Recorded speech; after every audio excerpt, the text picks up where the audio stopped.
Jésus. Au nom de Jésus. Amen, amen, amen. Gloire à Jésus. Nous allons prendre place et lire. Bon, on peut rester debout pour lire la parole. On peut, parce que c'est un nouveau texte, honorer le nom de l'Éternel. Nous allons lire un nouveau texte. Nous prenons l'Écriture.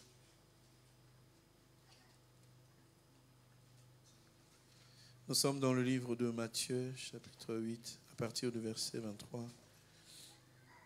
Matthieu 8, 23. Il est écrit, il monta dans la barque et ses disciples le suivirent. Et voici, il s'éleva sur la mer une si grande tempête que la barque était couverte de flots. Et lui, il dormait. Ses disciples s'étant approchés, le réveillèrent et dirent, Seigneur, sauve-nous, nous périssons. Il leur dit, pourquoi avez-vous peur, gens de peu de foi?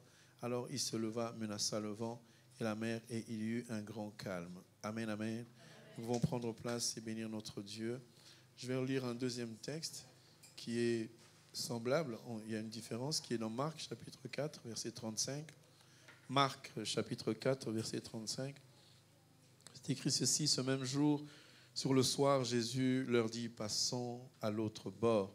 Après avoir envoyé la foule, ils l'amenèrent plutôt dans la barque où il se trouvait, et il y avait aussi d'autres barques avec lui. Il s'éleva un grand tourbillon, et les flots se jetaient dans la barque, et au point qu'elle remplissait déjà. Et lui dormait à la poupe sur le coussin. Ils le réveillèrent et lui dirent, Maître, t'inquiètes-tu pas que nous périssions? Il s'est enlevé, il menaça le vent, et il dit à la mer, silence, tais-toi. Et le vent cessa, il y eut un grand calme. Amen, amen.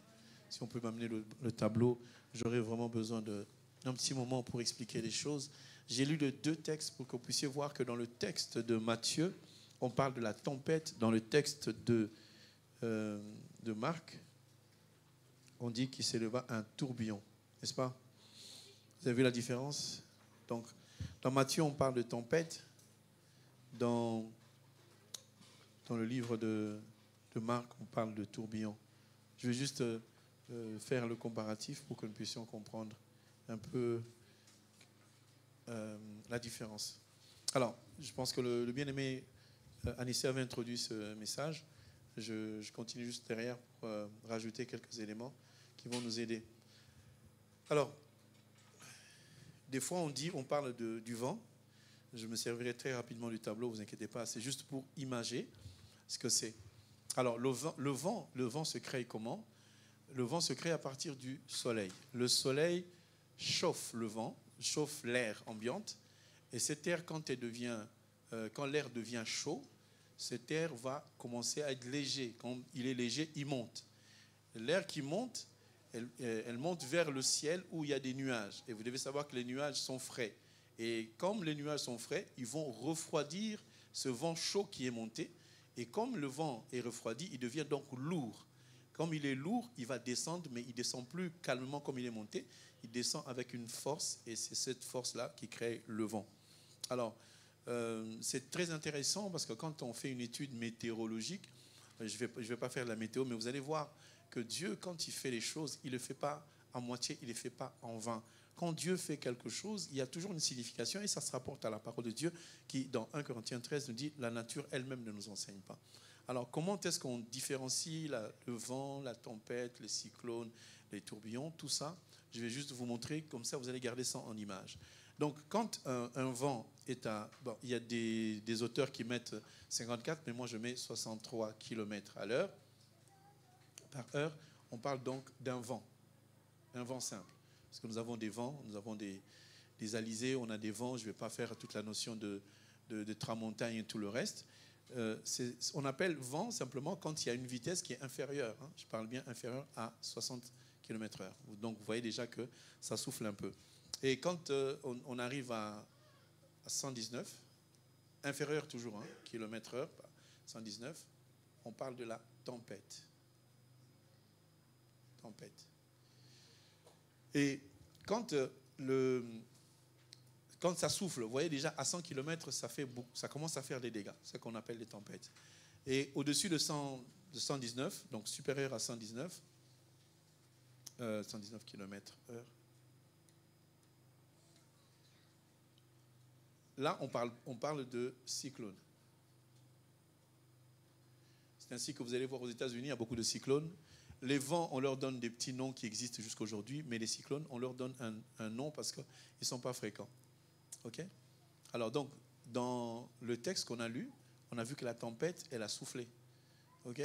Mais maintenant, pour comprendre le tourbillon, qui est dans...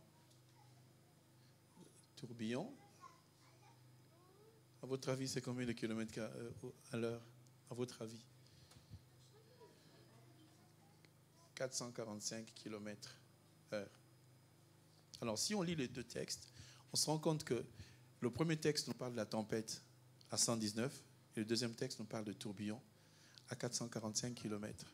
Si on remet ça dans le contexte de la parole, la tempête, c'est les troubles qu'il y a dans nos vies. Tu as un problème, tu es malade, c'est une tempête. Et maintenant, le tourbillon, c'est quoi dans ta vie? Donc, nous avons différentes choses. Un enfant de Dieu peut vivre des tempêtes, des difficultés qui arrivent. Tu sens que ça te bouge un peu, mais c'est rien. Mais quand une tempête se lève, franchement, vous avez vu qu'il n'y a qu'une chose à faire, c'est de réveiller Jésus-Christ. Amen, amen.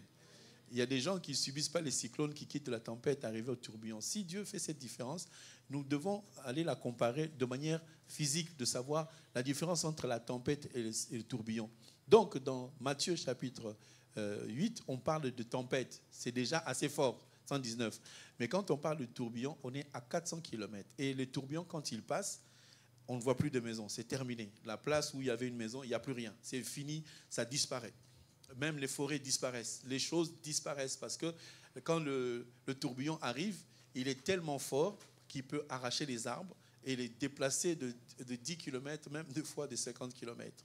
Donc les tourbillons sont les tourments qui peuvent arriver dans la vie d'un enfant de Dieu et surtout dans la vie des serviteurs de Dieu. Amen, amen.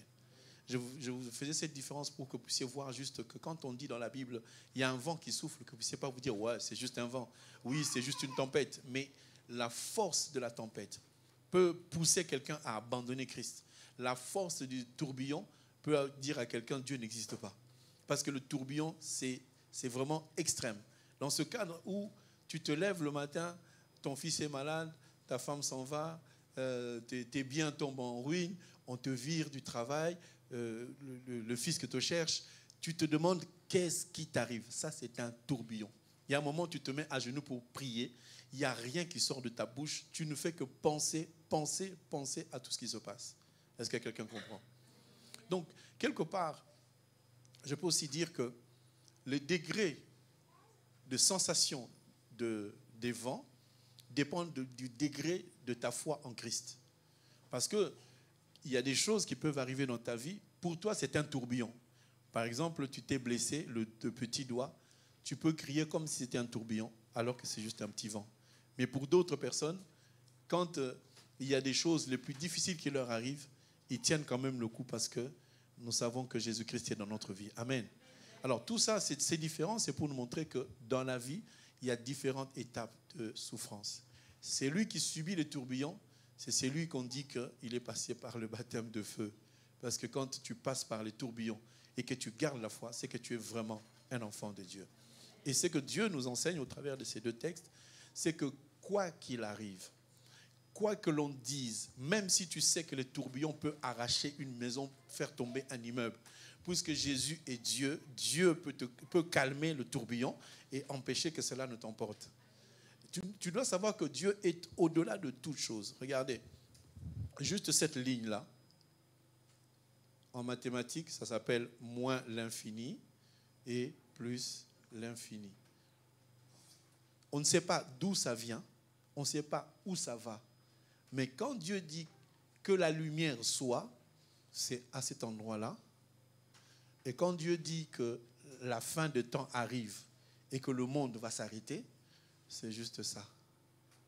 Vous voyez, cet espace-là, c'est la création, l'évolution du monde, la venue de Christ, la résurrection, la fin du monde. Elle occupe cet espace. Vous voyez, c'est tout petit. Ça là, tout petit là. C'est ça le temps dans lequel nous sommes. Quand on dit Jésus est alpha, oméga, il n'est pas alpha. là-bas. Il est alpha dans le temps, pas dans son existence.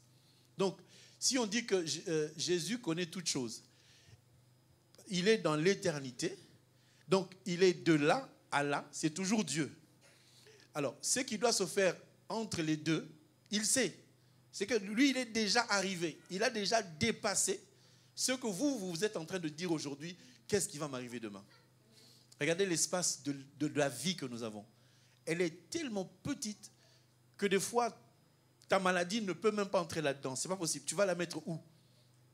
Quelqu'un qui dit, oui, j'ai vécu 95 ans, 96 ans. C'est même pas, il n'y a pas moyen de mettre un stylo 80 ans. Ce n'est pas possible. Parce que ça, ce sont des siècles et des siècles.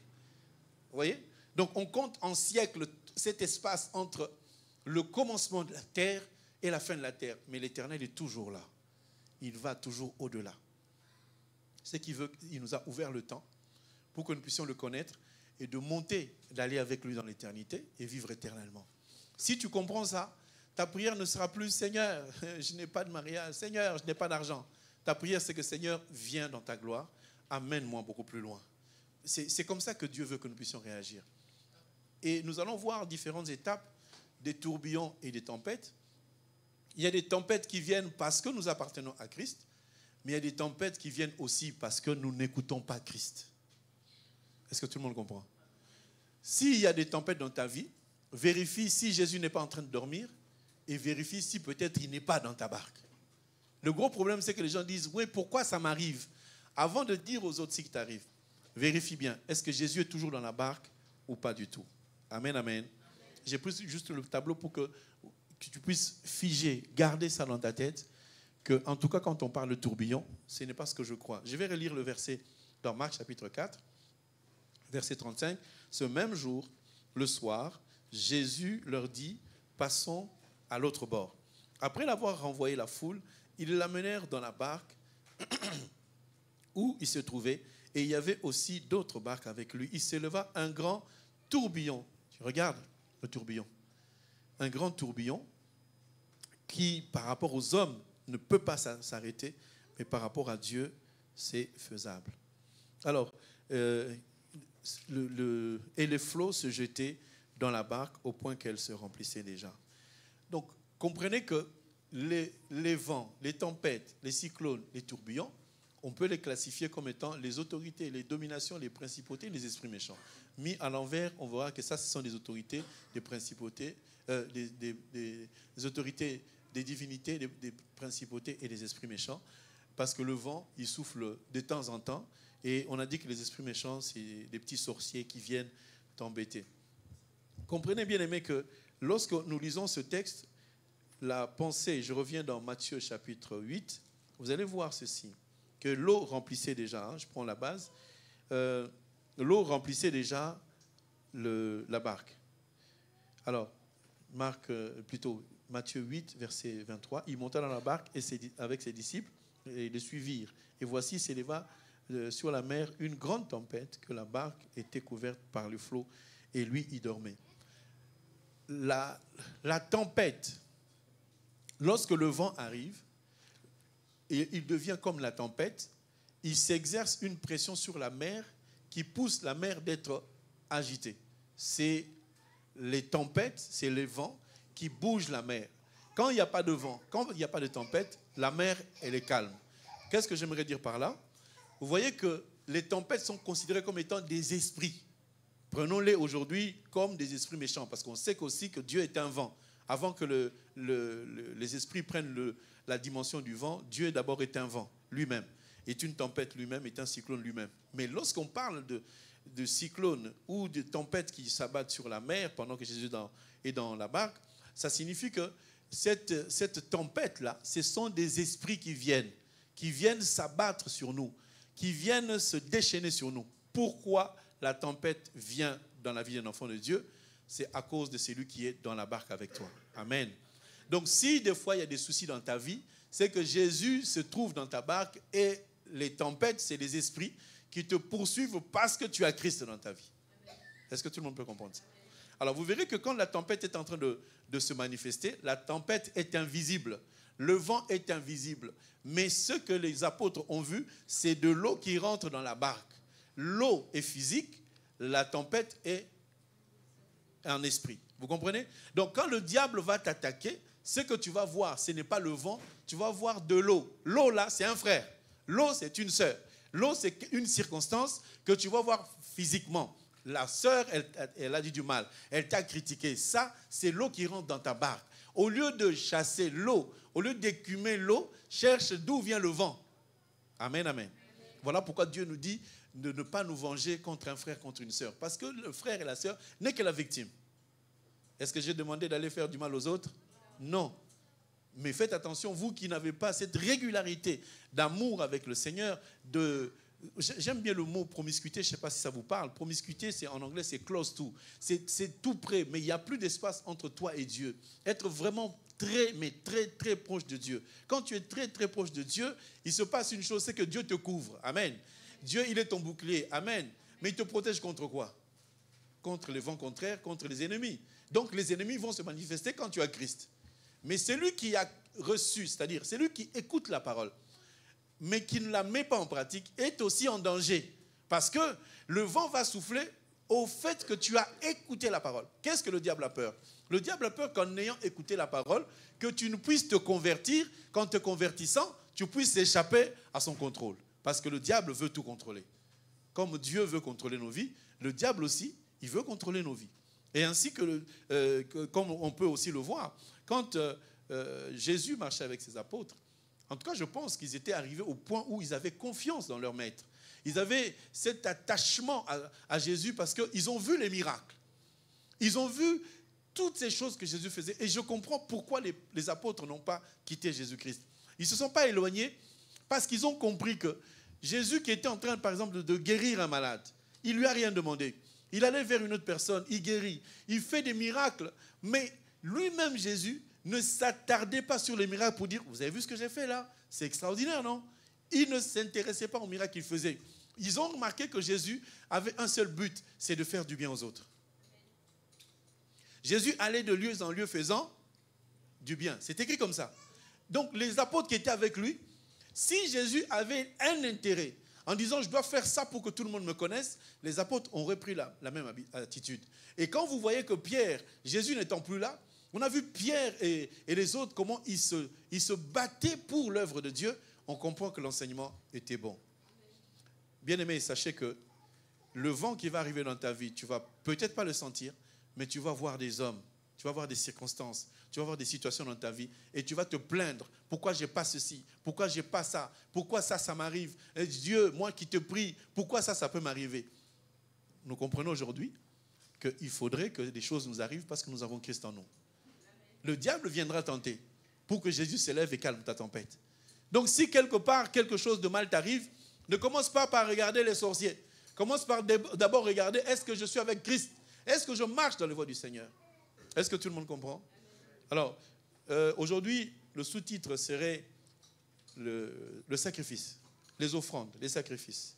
Je vais aller chercher dans le livre de Jonas.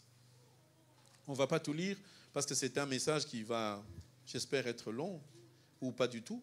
Mais on va développer plusieurs choses. Je ne veux pas tout dire en une fois. On va dire petit à petit les choses. Alors, je ne vais pas tout lire parce que chaque fois que je vais lire, je vais avoir envie de vous expliquer quelque chose. Et ce n'est pas la volonté. Je vais atteindre un but, c'est de vous faire comprendre qu'est-ce qui s'est passé. Jonas, chapitre 1er, tout le monde a trouvé? Jonas, chapitre 1er, verset 1er, il nous dit ceci. La parole de l'Éternel fut adressée à Jonas, fils d'Amittai, en ces mots. Lève-toi, va à Ninive, la grande ville, et crie contre elle, car sa méchanceté est montée jusqu'à moi. Donc, Jonas reçoit une mission de la part de Dieu. Dieu lui dit, va dans une ville qui s'appelle Ninive, parce que j'ai vu la méchanceté monter jusqu'au ciel. J'ai envie que tu puisses évangéliser ces bien-aimés, afin qu'ils ne meurent pas. Bien-aimés, je ne sais pas si quand vous lisez la Bible, vous comprenez que Dieu est bon.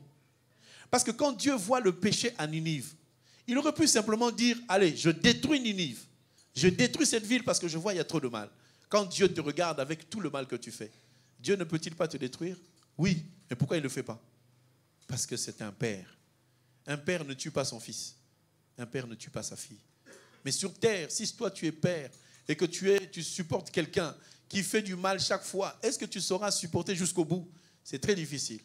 Dieu supporte. Dieu prend soin. Il dit, j'ai donné ma vie, mais je n'aimerais pas que mes enfants meurent. Voilà, la ville de Ninive était remplie de cruauté, était remplie de mauvaises choses, de méchanceté. Dieu a dit, je vais les tuer, mais non. Jonas, va les voir, va enseigner, va là-bas faire ce que tu as à faire. Il y a beaucoup d'enseignements là-dessus, mais on va continuer, verset 3.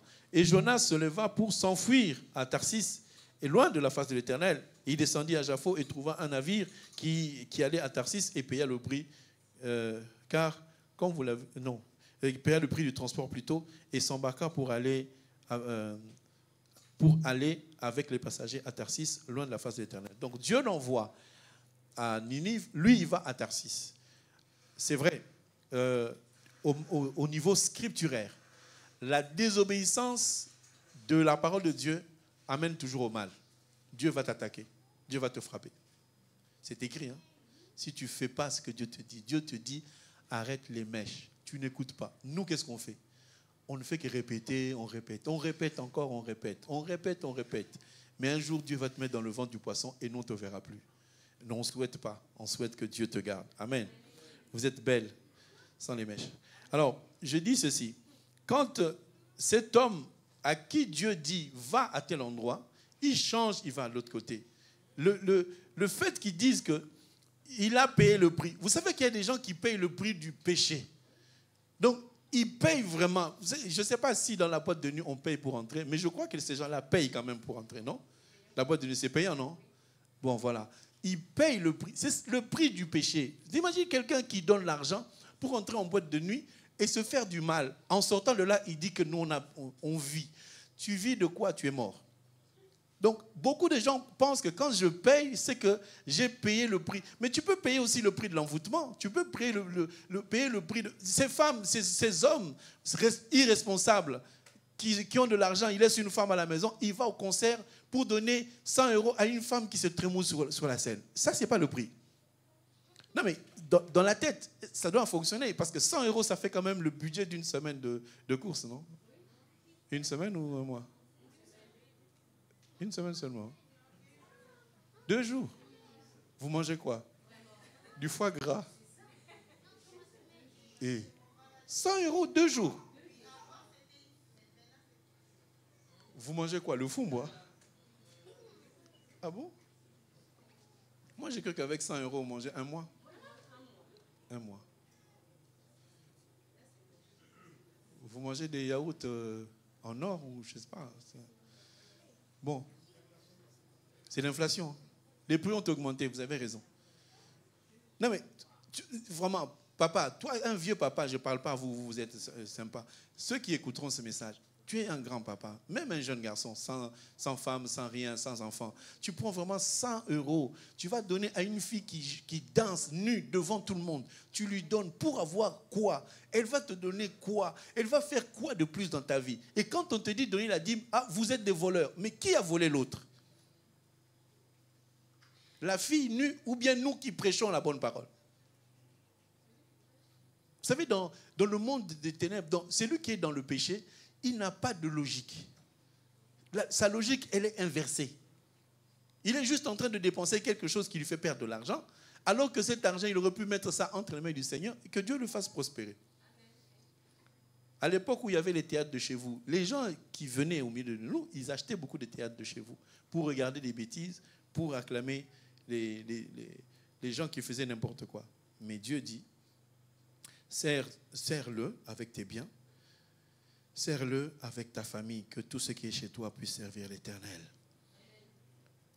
Alors, Jonas, comme il a désobéi à Dieu, verset 4, la Bible dit, l'Éternel fit souffler sur la mer un vent impétueux.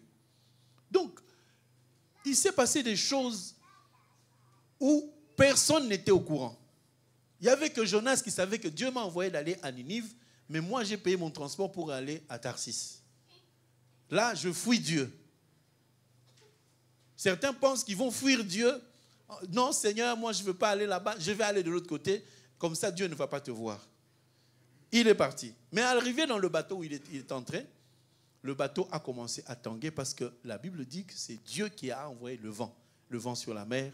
Et le vent commençait à bouger le bateau. Les gens avaient peur, les gens criaient. Il s'éleva sur la mer une grande tempête. Imaginez-vous, 119 km sur la mer, ça fait beaucoup. Le navire menaçait de faire naufrage. Les mariniers eurent peur et ils implorèrent chacun leur Dieu. Ils jetèrent dans la mer les objets qui étaient sur le navire. Vous voyez, il y avait beaucoup de monde sur le navire. Des commerçants, des gens qui allaient vendre, faire leur travail.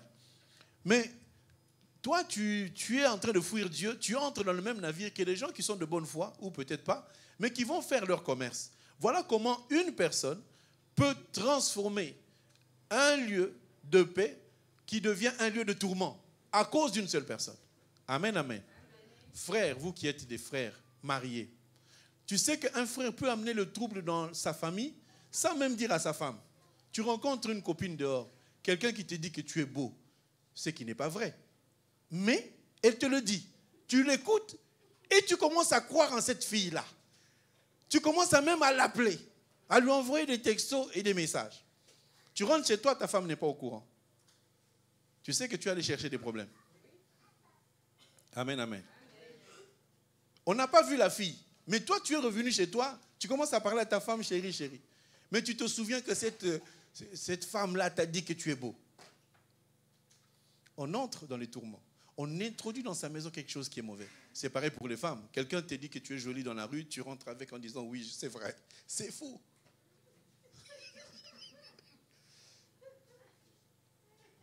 Il n'y a aucun homme sur la terre que ton mari qui a le droit de te dire que tu es belle. Amen. Et que c'est vrai. Amen, amen. Amen. Amen. Si un autre homme le dit, c'est faux. Donc on peut ramener dans sa maison des choses vouées par interdit sans le savoir. Et voici comment cet homme qui entre dans le bateau, qui a des problèmes avec Christ, mais qui fait que le bateau peut tanguer pour chavirer même. Qu'est-ce qui s'est passé? Les gens ont cru par leur foi dans leur Dieu qu'en offrant à la mer leurs sacrifices, leurs offrandes, ça allait calmer la mer parce que la mer était en furie. Vous savez, les hommes de la terre, on se dit toujours qu'ils ne connaissent pas la parole. Mais si vous allez au village, vous allez rencontrer des hommes qu'on appelle des hommes sages. Ces hommes-là, ils ne lisent pas l'heure sur la montre, mais ils lisent l'heure sur le soleil. Ils regardent, ils disent, cette année, la récolte sera bonne. Ils le savent comment? Il n'y a que l'expérience qui peut nous le dire. Il y a des gens qui peuvent regarder le ciel et dire, cette pluie-là, elle ne va pas tomber. Et ça ne tombe pas. Même si votre météo physique le dit. Je connais une tribu qui est en Afrique, au Congo bien sûr, qui lorsqu'ils ont une fête, ils peuvent arrêter la pluie pour dire que tu ne vas pas pleuvoir. Et vous, à la météo, vous avez dit qu'il va pleuvoir aujourd'hui. Ils sont capables. Même au Cameroun aussi. Donc partout c'est comme ça. Ils avalent la pluie. Je ne sais pas qu'est-ce qu'elle va faire. Ils peuvent arrêter la pluie. Bon, moi j'y crois pas. Hein. Si vous voyez ces gens-là, bah, c'est leur foi à eux. Mais moi j'y crois pas. Si Dieu veut que la pluie tombe, elle tombera toujours. Nous, quand on était petits, on prenait le balai, on mettait comme ça. Si tu es dernier de la famille, tu fais que la pluie ne tombe pas. Et la pluie ne tombait pas. C'était faux, c'était vrai, je n'y crois pas. Je ne sais pas votre avis. Bon, quand les gens avaient les deuils, ils empêchaient la pluie de tomber. Ça, c'est leur problème à eux. Mais moi, je sais que si Dieu veut faire tomber la pluie, que tu sois cadet ou pas, ça va tomber au nom de Jésus-Christ. Le fait, je parle du sacrifice, pourquoi? Parce que les gens qui étaient dans le bateau, de même que ceux qui étaient comme les apôtres avec Jésus, ces gens-là ont pensé, ils ont réfléchi, ils ont dit que c'est mieux qu'on offre à la mer des offrandes pour que la mer elle se calme. Ils ont tout jeté, mais la mer ne s'est pas calmée. Maintenant, le capitaine du bateau, il a dit non, mais ce n'est pas possible. Tout le monde n'est pas là. Il est descendu au fond du bateau. Là, il a trouvé Jonas en train de dormir et de ronfler même. On l'a réveillé, dit frère, comment tout le monde est sur le pont en train de s'inquiéter? Il y a des commerçants qui jettent leurs affaires dans la mer pour que la mer se calme. Comment toi tu peux dormir pendant que c'est en train de bouger comme ça? Vous avez remarqué que Jésus était en train de dormir pendant que la tempête elle soufflait. Donc, Jésus, lui, il s'en fiche. Que la tempête souffle, lui, il n'a pas de souci. Mais Jonas aussi est en train de dormir. On l'a réveillé. Réveille-toi. Quoi? Mais on va mourir. C'est quoi tes affaires? On lui a posé la question, c'est quoi tes affaires? Il y a des gens, des sorciers, il faut les arrêter pour demander, c'est quoi tes affaires? Oui. Un petit là qui se réveille à minuit, il va jusqu'au frigo, les yeux fermés, il ouvre, il boit, il ferme, il revient. Les petits, assis-toi là, c'est quoi tes affaires? Il faut bien chauffer les enfants. Et lorsqu'il s'est réveillé, tout bonnement, il leur dit, bon, il y a la tempête, hein? Ok, bon. Tout le monde a jeté ses affaires, oui. Tout le monde a adoré son Dieu. Mais ça n'a pas calmé la tempête. Jonas a dit, vous avez offert quoi? Des bœufs? Vous avez offert quoi? Du riz? Tout ça là, ça ne peut pas calmer Dieu. Dieu a besoin d'un homme. Si on jette cet homme-là dans la mer, si on tue cet homme-là, Dieu agrée. Il a dit, jetez-moi donc à la mer. Le sacrifice. Il y a des tempêtes dans notre vie qui ne peuvent se calmer que par les sacrifices. Tu peux prier du matin au soir, ça ne va pas s'arrêter. Il faut que tu sacrifies quelque chose. Il faut que tu te sacrifies toi-même. La plupart des gens pensent d'abord au sacrifice que c'est de l'argent qu'on donne. Si vous lisez bien avec moi dans Genèse chapitre 4, vous allez voir que quand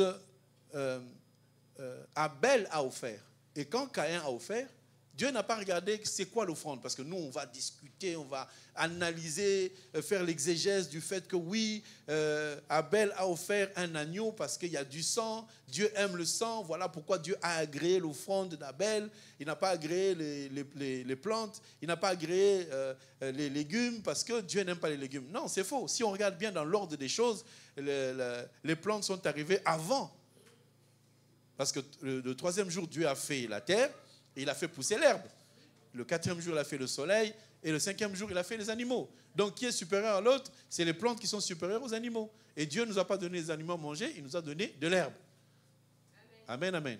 Donc, nous devons manger des légumes. C'est ce que Dieu nous a donné. Même si certains défendent les moutons. Les moutons, c'est fait pour manger. Ce n'est pas fait pour garder. Donc, dans la pensée du Seigneur, ce que Dieu regarde, c'était déjà l'état du cœur. Il a regardé le cœur d'Abel et il a agréé l'offrande d'Abel. Donc, si nous voulons offrir à Dieu, commençons par notre cœur. On l'a dit dimanche passé, ayons un bon cœur. Non pas un bon cœur d'intérêt, parce qu'il y a beaucoup de personnes, quand il a un entretien d'embauche, quand il a un voyage à faire, quand il a un projet, c'est là qu'il vient, pasteur, j'ai un problème, est-ce que tu peux prier pour moi? Je vais prier. La prière ne coûte pas grand-chose. Elle ne coûte pas cher du tout. Elle coûte 0 € et c'est un bonheur et un plaisir de prier pour quelqu'un. Mais sache que le motif principal de ta demande doit être agréé à Dieu. C'est-à-dire, je ne viens pas prier parce que j'ai un souci. Je viens prier parce que Dieu est mon Père. Et lorsque j'aurai un souci, je dirai, homme de Dieu, j'ai beaucoup prié, j'aime ce Dieu. Mais à ce niveau-là, j'ai besoin que tu m'aides. Là, Dieu voit l'appui. Là, Dieu voit ton désir qui est beaucoup plus spirituel que naturel. Donc, je dirais même à certaines personnes, à force de demander, donnez l'argent, donnez votre dîme, les gens se débarrassent et disent, bon, puisqu'il veut l'argent, je lui donne. Dieu n'agrée pas cet argent, mais nous l'acceptons. Amen. Je ne vais pas dire ne donnez pas parce que Dieu n'agrée pas. Que tu sois d'accord ou pas. Quand tu donnes, nous on prend. Seulement, le problème, c'est que j'aimerais que quand tu offres à Dieu, que ton offrande calme la tempête. J'aimerais dire à certaines personnes, parce que des fois, on se fait, non, on n'aime pas l'argent. Disons les choses comme il faut. Je prends l'exemple des célibataires. Tu es célibataire. Tu veux que Dieu te donne un mari. Et dans ta dîme à toi, tu amènes 20, 30, 40 en disant, non, je donne ma dîme à Dieu. J'avais dit à certaines personnes que lorsque ton célibat est déclaré comme étant un blocage dans le monde des ténèbres, parce que ceux qui t'ont bloqué, ils ont fait des sacrifices pour te bloquer. Je vous montrerai dans la Bible. Les gens ont fait des imprécations. Ils ont offert à leur divinité des offrandes plus excellentes pour que le malheur arrive à Paul.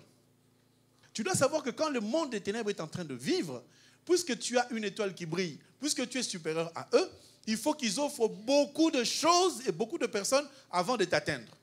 Maintenant, toi, à ton tour, lorsque tu veux ouvrir une porte, lorsque tu sens que ma vie, ma situation actuelle, elle ne dépend plus de la nature, Ce n'est plus histoire que, bon, naturellement, personne ne veut de moi, ou naturellement, je ne peux pas trouver du travail. Tu sens que maintenant, cette fois-ci, il faut que j'augmente. C'est un sacrifice.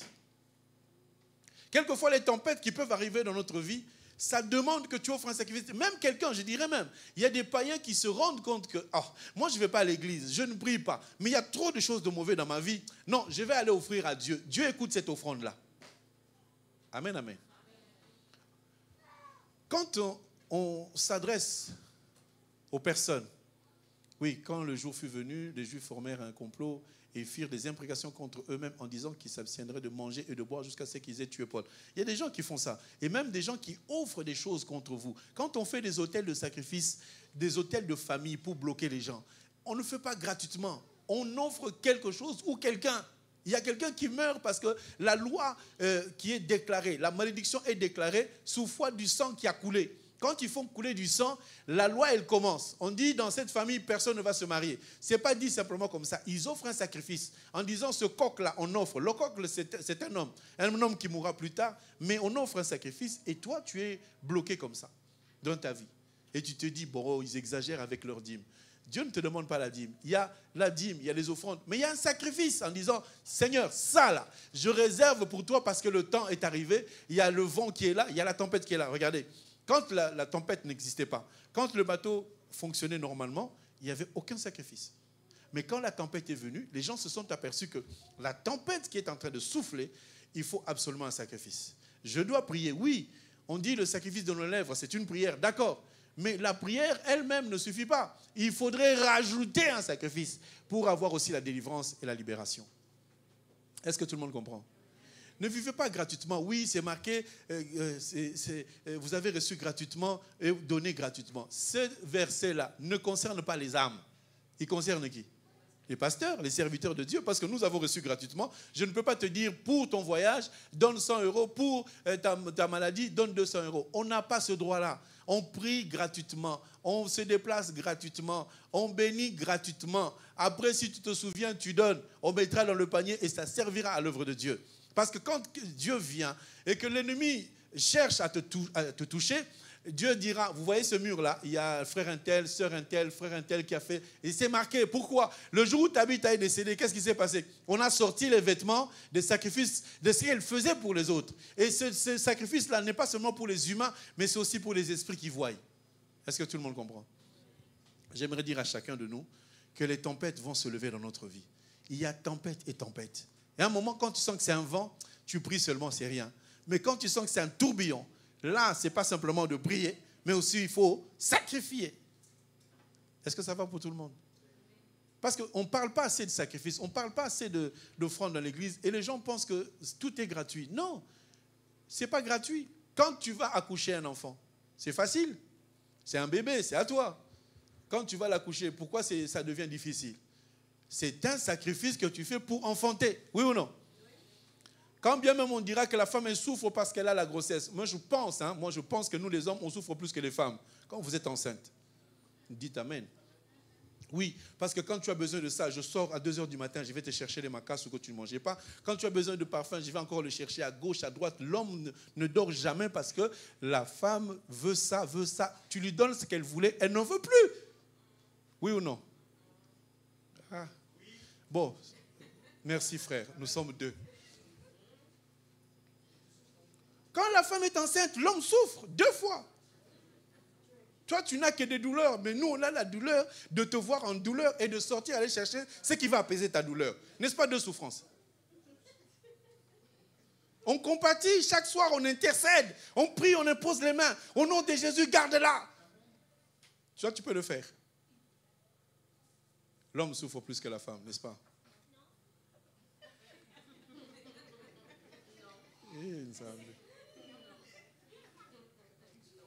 L'homme souffre plus que la femme. Jésus a souffert, il est monté à la croix, on l'a percé, on a troué, on a fait... Vous avez connu ça? Non? Vous êtes venu comment? Calmement. Seigneur, merci, merci. Merci pour la santé, merci pour la bonté, merci pour tout. Tu as souffert. Je parlais de Jésus qui a souffert. Dieu a souffert, il a fait ça. On lui a craché dessus. Toi, tu peux supporter? Non. On lui a fait porter la couronne d'épines. Tu peux supporter? Non. On a mis ses doigts. Tu vois ta main là. On fait passer le clou, là, un gros clou rouillé. Ça rentre là, ça rentre dans la planche. Il reste suspendu pendant des heures. Son sang est en train de couler. Tout ça parce que lui n'a pas péché, mais parce que toi, tu as péché. Les hommes souffrent plus que les femmes. Tu as compris maintenant? Jésus a souffert pour que nous puissions accéder à la suprématie. Donc, quand les sorciers de ta famille font la réunion le soir pour dire, elle là, elle ne va pas voir le jour demain, la bonne année prochaine, c'est elle qu'on va manger. On fait tout, mais vide, tu passes au travers. Je ne sais pas si je vous ai donné le témoignage d'une fille qui était en Suisse. On l'a donné la sorcellerie par la propre petite sœur à sa mère.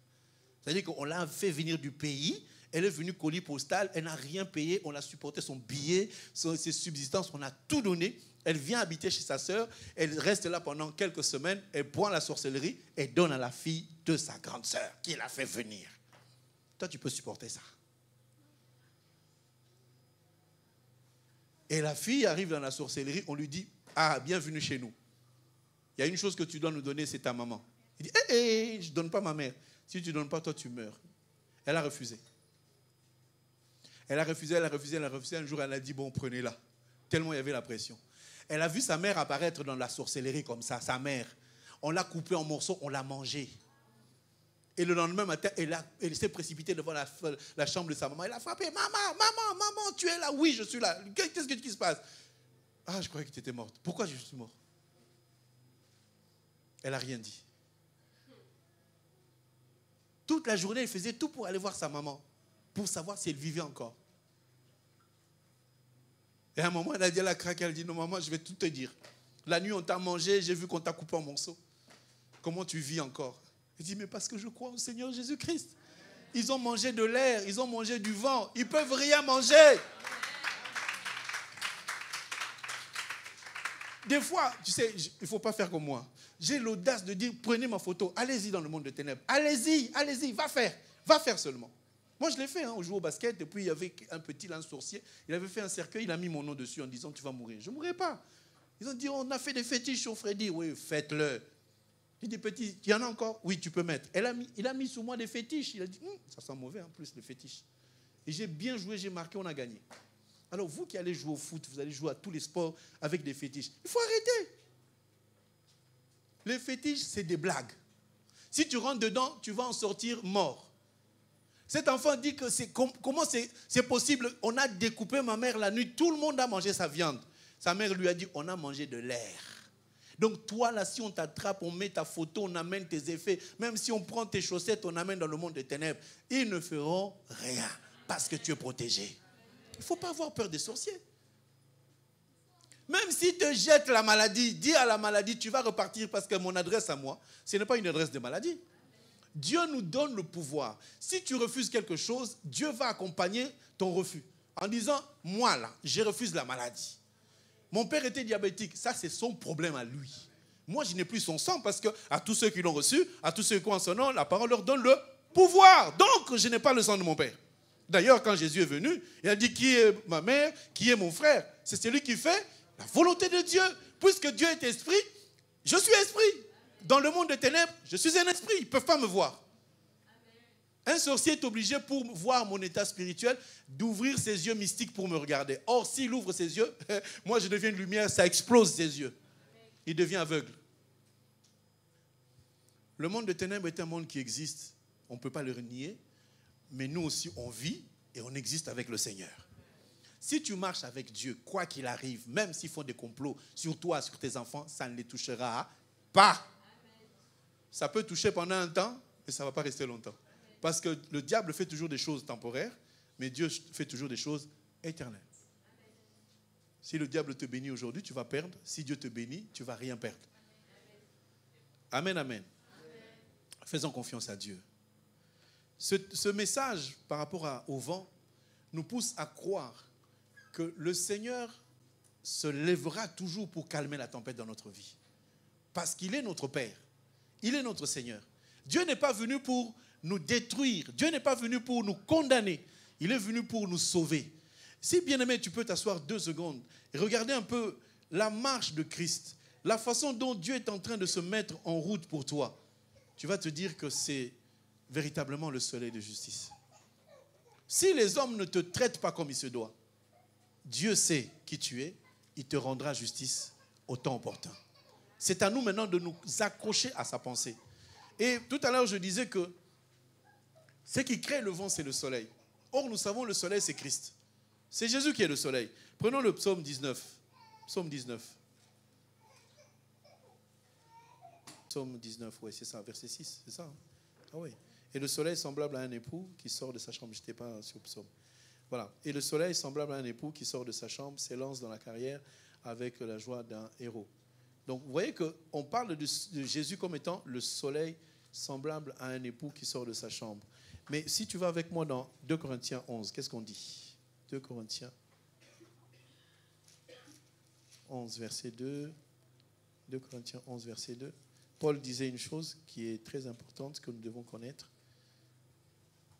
Car je suis jaloux de vous, d'une jalousie de Dieu, parce que je vous ai fiancé à un seul époux, pour vous présenter à Christ comme une vierge pure. Tout à l'heure, je disais que ce qui crée le vent, c'est le soleil qui chauffe la terre. Mais ce soleil qui chauffe la terre, c'est celui que la Bible déclare qu'il est notre époux. Et s'il est l'époux qui sort le matin pour aller faire un travail et revenir le soir vers sa femme, nous comprenons que nous sommes la femme de Christ. Mais nous avons double casquette. En même temps, nous sommes enfants de Dieu, fils du Très-Haut. En même temps, nous sommes épouses de Dieu, épouses de Christ. Donc, quelque part, Dieu marche avec nous comme étant le soleil qui brille tous les matins, qui vient agir dans notre vie comme un époux qui sait protéger sa femme, mais aussi comme un père qui sait prendre soin de ses enfants. Si chaque fois que tu pries ton Seigneur, Dieu peut agir en tant que père pour t'accorder sa grâce et t'introduire dans sa divinité pour que tu puisses bénéficier de sa bonté, mais il peut aussi agir comme étant ton époux pour qu'il t'introduise dans sa chambre, pour que tu vives des choses secrètes. Vous savez que le fait que Dieu nous révèle des choses cachées, ça témoigne que c'est notre époux. Parce qu'il n'y a que le mari qui peut te donner le secret de sa vie. Amen, amen. Parce que le mari que tu as épousé là, il avait une mère. Il a une mère. Mais les choses que le mari peut dire à sa femme, il ne peut jamais le dire à sa mère. Amen, amen. C'est pour cela que je lui dis, quand vous voyez un garçon qui est marié, qui raconte à sa mère des choses, c'est que c'est une fille. Maman, ma femme ne s'est pas préparée. Maman, ma femme, elle m'a insulté, elle t'a insulté. Ça ne se fait pas. L'homme est un homme fort. Amen. L'homme doit supporter. Amen. L'homme doit accepter. Amen. Et l'homme doit diriger sa femme. Amen. Même si ta femme insulte ta mère, tu ne lui dis pas. Amen. D'ailleurs, elle n'est même pas là. Hein? Je dis aussi la femme. Si ton mari fait des mauvaises choses, ne raconte pas à ta maman. Sinon, ta maman va haïr ton mari. Il y a peu d'amen, je ne sais pas qu'est-ce qui se passe. Il y a un conflit dans la famille ou quoi? Vous savez, quand je lis Éphésiens chapitre 5 à partir du verset 22, je me rends compte que nous vivons une chose sur terre pensant que nous sommes en exclusivité. C'est-à-dire que quelqu'un qui vit sur terre pense que cette chose qu'il vit, il n'y a que lui qui la connaît. Alors que Dieu dit, tu es marié parce que c'est une relation, il y a un rapport, c'est un modèle de ce qu'il y a au ciel. Donc nous vivons par rapport au modèle qu'il y a au ciel. Si nous nous marions aujourd'hui, ce n'est pas pour le plaisir, le bonheur d'avoir des enfants, mais c'est parce que nous devons vivre ce que Dieu a déjà établi pour nous. Amen. Donc c'est pour cela que Dieu dit, il n'est pas bon que l'homme soit seul, il faut qu'il se marie. Amen. En te mariant, tu vas expérimenter cette vie entre Christ et l'Église. De voir combien Jésus s'est donné. Il est mort, il s'est sacrifié pour sa femme. Pour que sa femme arrive à la dimension supérieure, il faut que l'homme se batte et se tue pour sa femme. Amen. Posons-nous la question 2025. Il y a encore des hommes qui peuvent mourir pour leur femme? Non. Posons-nous encore l'autre question. Est-ce qu'il y a des femmes qui sont soumises à leur mari en 2025? Amen. Non. Amen. Amen. Amen. Moins cher. C'est bizarre. Vous ne remarquez pas, plus on avance vers la fin du monde, plus les femmes deviennent rebelles, des femmes deviennent têtues, des femmes deviennent des pastoreuses. C'est bizarre. Pourquoi les femmes veulent toujours prêcher dans les églises? Pourquoi? Bon, je ne vous pose pas la question à vous, mais aux autres. À cause de quoi? À cause des hommes. Donc les femmes prêchent à cause des hommes. Ah, je ne comprends pas. Je ne comprends pas. Parce que normalement, la grandeur de la femme se trouve dans sa soumission. Je te parle des vents. Amen, amen. Est-ce que vous êtes là? Vous savez, quand le vent souffle, pour vérifier que tu as Christ en toi, il faut que tu vérifies la parole de Dieu, n'est-ce pas? Or, la parole de Dieu, la femme doit être soumise. Mais si tu n'es pas soumise, est-ce que tu peux calmer le vent? Non. Pourquoi? Parce que le vent respecte la parole, mais toi, tu ne respectes pas la parole. Le diable, le sorcier, qui vient pour t'ensorceler, s'il vient et qu'il trouve que tu respectes la parole, est-ce qu'il va te toucher? Non. Il va te toucher à quel moment? Au moment où tu ne respectes pas la parole. Alors, dites-moi pourquoi vous mettez les mèches.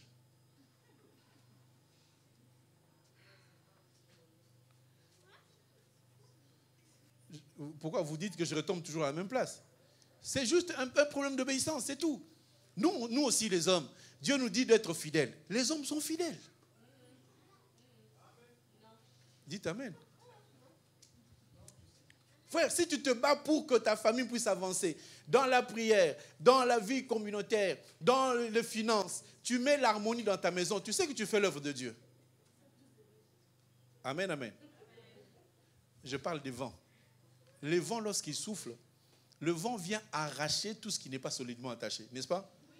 S'il y a je ne parle pas de tourbillon d'abord, je parle de la tempête. Quand la tempête souffle à 110, si tu avais fait une petite maisonnette sans fondement, ta maison, elle part.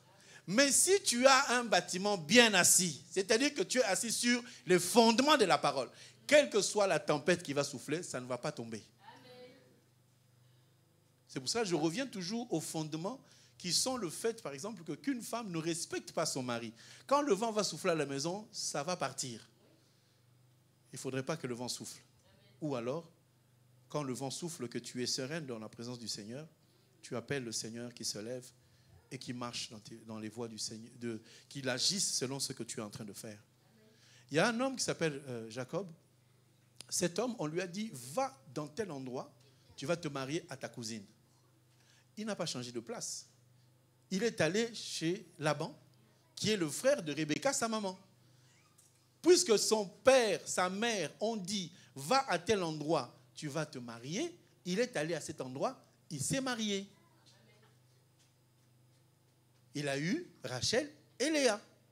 C'était le bonheur ou pas le bonheur? Si, c'était le bonheur. La preuve, c'est qu'il nous a donné les 12. Il nous a apporté les 12. N'est-ce pas? Amen, amen. Je vais faire l'effort de terminer en vous donnant cette image que j'aimerais qu'on puisse un jour étudier parce que ça concerne, c'est une question que j'ai posée aux disciples. Vous voyez quelqu'un comme Kis. Vous connaissez qui c'est Kis?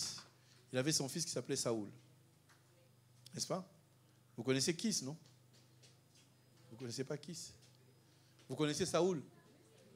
Ah là là là là, les gens ne lisent pas la Bible. Hein. Qui peut me dire où se trouve le verset? Dans quel livre? On parle de Kis dans quel livre? Hein? Oui, Samuel. Oui, c'est ça. Samuel combien? Ah, vous ne lisez pas la Bible. Non, non, non, non, non. Bon, devoir à domicile. Allez vérifier vos Bibles. Comme ça, vous allez voir la partie de Samuel là. Elle est claire, on n'a jamais touché. Allez-y chercher dans Samuel. Vous allez lire qui est Kis, comment il a envoyé son fils. Son fils s'appelait Saoul. Saoul était qui dans Israël? Le premier roi d'Israël s'appelait Saoul. Ça, c'est dans la préscience de l'homme. Mais le premier roi, selon le cœur de Dieu, c'est David. Ok. David a travaillé d'abord à l'extérieur, puis il est venu travailler chez Saoul, et David a remplacé Saoul. Remplacer, c'est un gros mot. Quand on fera l'étude avec les disciples, vous allez voir que David n'a pas remplacé, il a fait un coup d'État. Parce que normalement, quand on est roi, on ne change pas de place. S'il est roi, il donne à son fils Jonathan. Mais Jonathan est mort le même jour que son père. Pourquoi ils sont morts le même jour? Parce que Jésus est mort à la croix en tant que fils et en tant que père. Vous comprenez? Donc quand ils sont morts, on a changé, on a mis David à la place. Et quand Saoul était roi, il était roi que d'un seul royaume. Mais quand David est arrivé, il a réuni tous les royaumes. Le royaume du sud et le royaume du nord, c'était le seul roi qui a régné sur tout le territoire d'Israël. Ça va? Allez lire, vous allez mieux comprendre. Alors, je voulais dire ceci. Les tempêtes qui soufflent, c'est parce que l'ennemi voit que nous avons Christ et il vient pour nous attaquer. Ça, c'est la première partie. Je montrerai la deuxième partie ou la troisième où on voit les vents qui soufflent parce que nous n'avons pas Christ. Mais aujourd'hui, nous prenons le fait que nous avons Christ et que nous marchons dans l'obéissance de la parole. Quand quelqu'un marche dans l'obéissance de la parole, les vents peuvent souffler. Puisque Christ est en nous, il va se lever, il va calmer la tempête. Mais j'ai pris la part de dire que quand le vent souffle, si Christ doit se lever pour calmer la tempête, nous, en tant que chrétiens, en tant qu'enfants de Dieu, notre part à nous, c'est d'offrir le sacrifice, d'offrir nos biens, d'offrir même nos cœurs comme véritable sacrifice à Dieu qui soit agréable pour que la tempête se calme. De toute façon, que nous puissions offrir ou pas, Dieu va calmer la tempête parce qu'il veut que nous puissions vivre, n'est-ce pas? Mais j'aimerais dire à certains, il y a des moments où Dieu veut que nous puissions sacrifier nos vies, sacrifier nos cœurs. Tu sais que si tu quittes chez toi, regardez le nombre de kilomètres, des gens qui, par exemple, viennent de Soupe-sur-Loing, c'est 240 kilomètres pour arriver, et frère Anissé, c'est 300 kilomètres. Aller, retour. Donc c'est tout un voyage. Ces gens-là, c'est un sacrifice qu'ils offrent à Dieu pour dire, je me présente au culte. C'est aussi un sacrifice. Ne le prenez pas à la légère. Amen, amen. Et pourtant, toi qui habites juste ici à Paris, tu arrives en retard. Arriver à l'heure est un sacrifice agréable à Dieu. Tout le monde est arrivé en retard ou pas? Je dis seulement, je n'accuse personne. Arriver à l'heure est un bon moment. Alors, je voulais vous montrer une chose. Le sacrifice dont on parle, c'est aussi l'obéissance à la parole. Il y a un homme qui s'appelle Kis. Il avait perdu des ânesses. Et quand il perd des ânesses, au lieu que lui, il aille les chercher, il a envoyé son fils qui s'appelle Saoul. Amen. Amen. Est-ce que tout le monde est là? Donc, il envoie son fils. Son fils va chercher des ânesses. Ce que j'aimerais faire ressortir, c'est quoi? C'est que Saoul, c'est un fils, un enfant de Dieu qui est assis sur le banc, dont le père s'appelle Kis. Le père représente l'homme de Dieu ou le pasteur qui te dit « va faire telle chose ». Cette personne, en obéissant à son père biologique, il est allé conduit par le Saint-Esprit dans la maison de Samuel. Quand il arrive chez Samuel, Samuel lui dit « tu es en train de chercher les ânesses de ton père ». Ça fait 3 jours qu'on les a récupérés. Le chiffre 3, c'est la mort et la résurrection qui nous donne la vie. Amen. Mais ce qui est beaucoup plus important à savoir, c'est que quand Saoul est entré dans la maison de Samuel, il était pauvre. Il était un homme quelconque. Quand il en ressort, il ressort roi. Parce qu'il est venu et Dieu lui a dit, un enfant viendra demain. Du nom de Saoul, il a montré même sa taille. Il a dit, tu vas l'oindre comme roi d'Israël. Cet enfant-là est venu en cherchant quelque chose, envoyé par son père.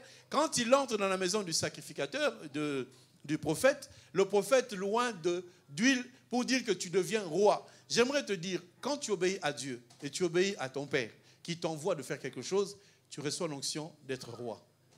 Souvent on dit, je suis roi, mais tu es roi par toi-même. Personne ne peut être roi par lui-même. Il faut que quelqu'un t'envoie, il faut que quelqu'un te pousse à le faire. L'obéissance peut permettre à la bénédiction du Seigneur. Et quand on lit le texte pour terminer, on voit que Jésus est entré dans la barque et les disciples sont entrés avec. Donc les disciples entrent toujours après. Pour connaître la volonté de Dieu, mets Jésus d'abord avant. Pense à ce que Jésus fera s'il entre dans cet endroit-là. Si tu as une mauvaise rencontre avec quelqu'un, pose-toi la question, cet homme qui m'appelle pour que j'aille le rencontrer, si j'envoie Jésus, est-ce que Jésus sera content? S'il n'est pas content, n'y va pas. Si tu veux faire quelque chose, pose-toi la question, si Jésus va dans la boîte de nuit, est-ce que c'est possible ou pas? Alors n'y va pas. J'ai entendu les débats de celui qui doit boire ou pas boire. Ça, on n'entre pas dans ces débats-là. J'aimerais que tu saches que Jésus va en avant. Il peut utiliser un homme pour te dire, mon fils, fais ça pour moi. Je peux insister, ma soeur, fais le ménage. En faisant le ménage, tu peux éviter les tempêtes. Par quoi? Par l'obéissance. Le Seigneur est un Dieu merveilleusement bon. S'il nous parle des tempêtes, c'est qu'il y aura des troubles dans notre vie. Il nous dit, ne craignez rien. À chaque tempête, Dieu prévoit la solution. À chaque douleur, Dieu a déjà prévu comment t'en sortir. Parce que tu fais beaucoup de réflexions sur comment je vais faire, comment je vais y arriver. Sache que Dieu a déjà prévu le moyen d'en sortir. Ça, c'est le livre de Jacques qui le dit. Dieu dit, regardez comme un sujet de joie. On va le lire comme ça, on termine par ce verset. Jacques chapitre 1er, qu'est-ce qu'il nous dit? Jacques chapitre 1er, verset 2. Mes frères, regardez comme un sujet de joie complète. Pas un sujet de joie simple, mais un sujet de joie complète. Les diverses épreuves auxquelles vous pouvez être exposé, sachant que l'épreuve de notre foi produit la patience. Mais il faut que la patience accomplisse parfaitement son œuvre, afin que vous soyez parfaits et accomplis sans faillir en rien. Dieu nous demande d'être dans une joie complète. Si tu vois le vent, si tu vois la tempête et que Christ est dans ta barque, sois dans la joie parce que derrière la tempête, derrière chaque vent, il y a une bénédiction. Je répète, derrière chaque tempête, derrière chaque vent, il y a une bénédiction. Dieu attend que tu passes par l'épreuve pour te bénir. Amen. Je ne sais pas si en France, il y a encore des épreuves comme chez nous en Afrique. Chaque fois, on faisait des examens. On passait une semaine à faire des examens. Après l'examen, c'était difficile. On ne dormait pas, on prenait le café. On travaillait toute la nuit, toute la journée. Et à la fin, on proclame que tu as réussi. Tu es dans la joie de passer de classe. De dire, voilà, maintenant je quitte la 4e, je vais en 5e. En Europe, c'est l'inverse. Tu quittes la 5e, tu vas en 4e. Tu es dans la joie parce que tu as réussi après une épreuve. Donc, c'est impossible de passer de classe en Afrique. Si tu as 14 ans, que tu es en CP, jusqu'à ce que tu aies réussi, tu resteras en CP jusqu'à 15 ans, 20 ans. Tu es toujours au CP. Il faut réussir. Ce ne sont pas comme chez vous. Ici, on met les A, les B, les C et les F comme on veut. Chez nous, c'est 0 sur 20. Tu sais que c'est un 0. On met 3 sur 20, on sait que c'est 3. Dieu veut dire les choses comme ça se fait. C'est-à-dire, Dieu a dit, tu as échoué, tu as échoué. Mais Dieu te dit, sois dans la joie, parce que malgré la tempête, il y aura, après la tempête, il y aura le relèvement. Est-ce que tu peux acclamer le Seigneur?